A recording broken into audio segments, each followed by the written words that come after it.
న్యాయం ధర్మం అడుగుతున్నాం, మా వాట మాకు ఇవ్వని అడుగుతున్నాం. మన వాట ఇచ్చే వరకు ఖచ్చితంగా రాష్ట్రంలో అగ్గి మండియాలి.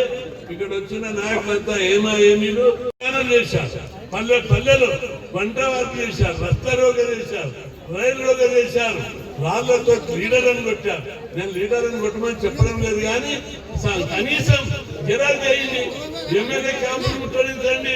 ఎందుకు మా వాట సార్? అరే ముఖ్యమంత్రులు మీరే, మంత్రులు మీరే, కేంద్ర మంత్రులు మీరే, ఎంపీలు మీరే, ప్రభుత్వాలన్నీ మీరే. మాకు సర్పంచులైతే కూడా మీరు ఓర్వరా?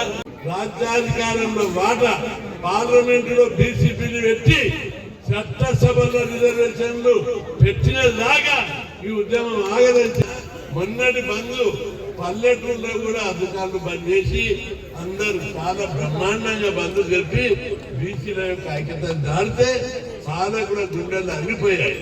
అనేక రకాలుగా వాయమ్మో ఈ బంధు చూసిన తర్వాత ఈ కొడుకులు ఇప్పుడే ఇంటున్నారు, మనం నక్కరుని వెళ్తే ఇంకా ఆగమైపోతున్నామని చెప్పి భయపడిపోయారు.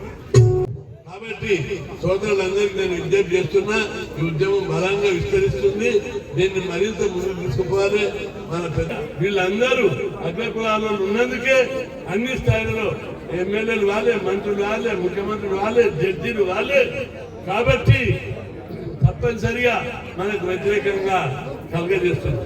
అన్ని ధర్మము న్యాయం మనది కుంటే కూడా కేసు ఎందుకు పడిపోతుంది, ఎందుకు స్టే వస్తుంది? కాబట్టి మీరు ఆలోచించాలి.